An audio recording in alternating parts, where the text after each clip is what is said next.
همین الان بلند شدم دیدم پست برام بسته آورده. من از یه برند لوازم آرایش ایرانی 3 تا آیتم پاییزی سفارش دادم که بیایم با هم دیگه آنباکسش کنیم.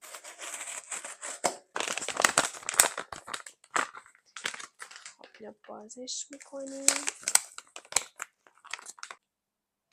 روش نوشته زمان میبره ولی حتما میشه. ولیش که خیلی ذوقشو دارم اینه. یه رژگونه سعی کردم سفارش بدم با رنگ پاییزی. بازش کنیم ببینیم مثل عکسشه یا نه. رنگو ببین.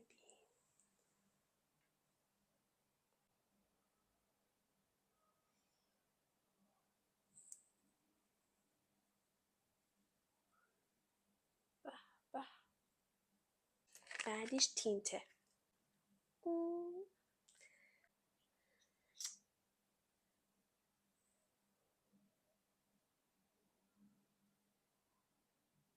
چه رنگی؟ چقدر خوشگله. جینگشو. چه رنگو ببین.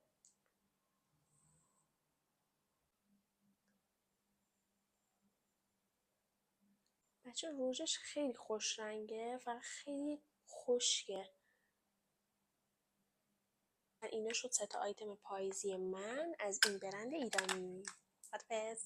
همین الان بلند شدم دیدم پست برام بسته آورده. من از یه برند لوازم آرایش ایرانی 3 تا آیتم پاییزی سفارش دادم که بیایم با هم دیگه آنباکسش کنیم.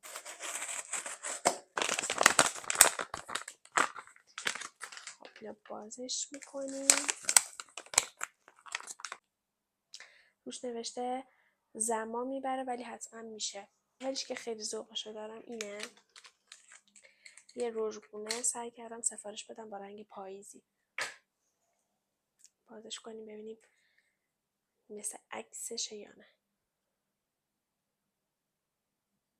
رنگو ببین.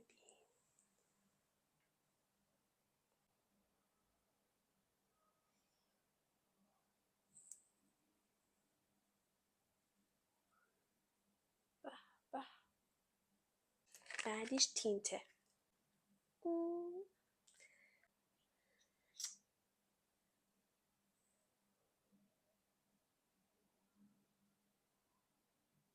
چه رنگی؟ چقدر خوشگله. جینگشو. چه رنگو ببین.